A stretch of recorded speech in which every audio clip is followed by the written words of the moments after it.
स्पष्ट होईल. अगदी मनीष, लागली. तुम्ही असेच आमच्या समवेत जोडले राहा. या सगळ्या प्रकरणी स्थानिक आमदार आणि मंत्री यांची देखील आम्ही प्रतिक्रिया घेण्याचा प्रयत्न केलाय. पाहूया आपण. प्रामुख्यानं माझ्याच मतदारसंघातला तो विषय आहे आणि प्रामुख्यानं जवळजवळ आता 2800 कोटी रुपयाची व्हॅल्यू कुठनं काढली मला माहिती नाही, पण 97 एकर ती लँड आहे. तो मालक जो आहे डायाभाई, त्यांनी कोर्टाकडे मागणी केली आणि कोर्टानं त्याची मागणी मान्य केली आणि महापालिकेला त्यांना TDR देण्यास आता ऑर्डर केलेली आहे. म्हणजे सुप्रीम कोर्टानं पण केली होती, आता परवा हायकोर्टानं पण केलेली आहे. तर या सगळ्या मुद्द्यावर आदित्य ठाकरे काय म्हणतायत पाहूया. आता मला वाटतं गणेश नाईक साहेब तिथे काय निकाल देतील, कारण ते मध्ये त्यांनी एक आंदोलन, तिथे एक मोहीम छेडली होती भटक्या आमदारांना पकडण्याची वगैरे. तर आता जे म्हणजे हे जे आपण बोलतो ना, हे काय म्हणतात, इकडून तिकडे पळत असतात. हे महत्वाची गोष्ट म्हणजे गणेश नाईक साहेबांच्या खात्यावर मिंदे किती हस्तक्षेप करत आहेत. जे मिंदे आधी रडायचे, माझ्या खात्यात हस्तक्षेप होतो, आता आपल्याला कळेल. तर या मुद्द्यावर नाना पटोले काय म्हणतायत तेही पाहूया. या सरकारमध्ये एक गोष्ट आपल्याला पाहायला मिळते की जेवढ्या शासनाच्या प्रॉपर्टीज आहेत त्या विकून, त्याला लूटपाट करून सत्तेच्या आधारावर बिल्डरच्या घशात टाकायचं हे सरकारचं धोरण आहे. त्याचाच परिणाम आहे की ठाण्याचं जे प्रकरण आहे त्याला विभागाने त्या बिल्डरला मदत केली, त्याच्यामुळे तो हायकोर्टात जिंकला. आता सरकारने या गोष्टीला सुप्रीम कोर्टात जाऊन, कारण की ती वनजमीन आहे आणि त्या वनजमिनीला कुठल्याही परिस्थितीत हे सरकारच्या ताब्यात घेणं हे शासनाची जबाबदारी आहे. पण सरकार मुद्दामून सुप्रीम कोर्टात चाललेलं नाही आणि ते बिल्डरच्या घशामध्ये ही प्रॉपर्टी टाकायच्या मूडमध्ये आहे. आम्ही विधानसभेत हा मुद्दा उपस्थित करू. सरकार या संदर्भात बोलण्याच्या मूडमध्ये नाही आणि बिल्डरच्या घशात ही प्रॉपर्टी टाकू इच्छिते असं थेट पटोले म्हणतायत. असलम शेख यांचं नेमकं काय म्हणणं आहे पाहूया. मुंबई महानगरपालिका असू दे किंवा ठाणा महानगरपालिका असू दे किंवा आता ते मिसिंग लिस्टच्या संदर्भात जे झालेलं आहे, हे सरकारला फक्त लवकरात लवकर टेंडर काढायचं आहे. लवकरात लवकर पैसे जे जमा करून महानगरपालिकांनी एवढं ठेवलं होतं, 90,000 पेक्षा जास्तचं FD जे केलं होतं, सगळं तोडून संपवायचं आहे. शेवटी जशी भिवंडी महानगरपालिका झाली, मालेगाव महानगरपालिका झाली, तशीच महानगरपालिकाचा वेळ ठाण्याचा आणि मुंबईचा लवकरात होणार आहे. लोकांना पगारी भेटणार नाही, कारण आपलं काय अधिकाऱ्यांचं ऐकायचं नाही, त्याची फिजिबिलिटी स्टडी करायची नाही, पाहिजे ते टेंडर काढायचं आणि मग भुगायचं. तर सरकारच्याच म्हणजे सामान्य माणसांच्या हक्काच्या तिजोरीवर 2800 कोटी TDRचा हा डल्ला मारला जातोय. या सगळ्या संदर्भात सामाजिक कार्यकर्ते स्वप्नील महेंद्रकर यांनी नेमकं काय म्हटलंय ऐकूया आपण. आता वसुली सुरू केलेली आहे. म्हणजे जी जागा वन विभागाच्या कब्जात होती तिथे जबरदस्तीने घुसून तिकडे आता लोकांकडनं पैसे वसुलीची कामं सुरू केलेली आहेत. गाड्यांसाठी, लोकांसाठी जागोजागी पैसे घेतले जाते. आता या गोष्टीसाठी कुठे ना कुठे महानगरपालिकेने थांबावं, कारण ही वन विभागाची जागा आहे आणि या संदर्भात आता वन विभाग सुप्रीम कोर्टात चाललेलं आहे. आणि हे एवढा असून सुद्धा जर महानगरपालिका असे धंदे करणार असेल तर हे धंदे महानगरपालिकेने लवकरात लवकर थांबवावे. आयुक्त साहेबांनी याच्यात लक्ष घालावं.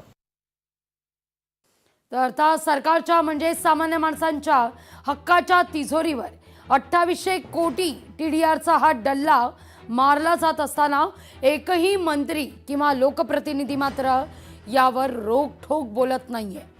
या सगळ्या संदर्भात आता प्रतिक्रिया देखील समोर येत आहेत. महानगरपालिका हे सगळं होऊ देत आहे.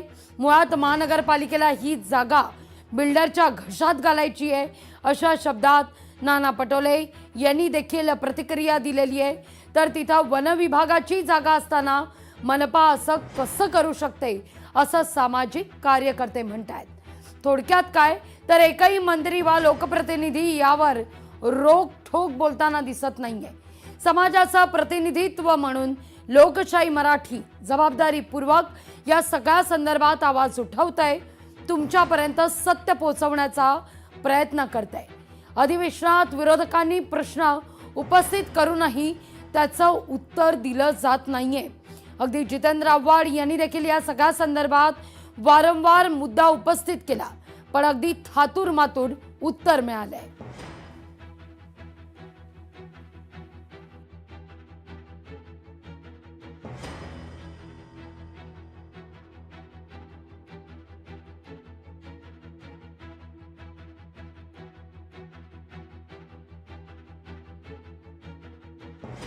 या संदर्भात स्थानिक आमदार आणि मंत्री प्रताप सरनाईक यांनी नेमकं काय म्हटलं होतं आपण पुन्हा एकदा ऐकूया. प्रामुख्यानं माझ्याच मतदारसंघातला तो विषय आहे आणि प्रामुख्यानं जवळजवळ आता 2800 कोटी रुपयाची व्हॅल्यू कुठनं काढली मला माहिती नाही, पण 97 एकर ती लँड आहे. तो मालक जो आहे डायाभाई, त्यांनी कोर्टाकडे मागणी केली आणि कोर्टानं त्याची मागणी मान्य केली आणि महापालिकेला त्यांना TDR देण्यास आता ऑर्डर केलेली आहे. म्हणजे सुप्रीम कोर्टानं पण केली होती, आता परवा हायकोर्टानं पण केलेली आहे. आता म्हणजे ठाणेकरांचे 2800 कोटी जात आहेत. कारण जसं मंत्री महोदय म्हणाले की डायाबाई कंपनीनं कोर्टात या सगळ्या संदर्भात प्रकरण नेलेलं होतं आणि कोर्टानं या कंपनीला आता मात्र ऑर्डर देत हे पैसे देण्यासंदर्भात निर्णय दिलेला आहे आणि तशी ऑर्डरही निघालेली आहे असं प्रताप सरनाईक म्हणतायत. म्हणजेच हा TDR आता या बिल्डरच्या घशात घातला जाणार आहे. 2800 कोटींचा हा TDRचा मुद्दा. हा TDR अर्थात सर्वसामान्य ठाणेकरांचे पैसे, पण आता मात्र हे पैसे 2800 कोटींच्या TDRच्या रूपात खासगी बिल्डरच्या घशात जातील.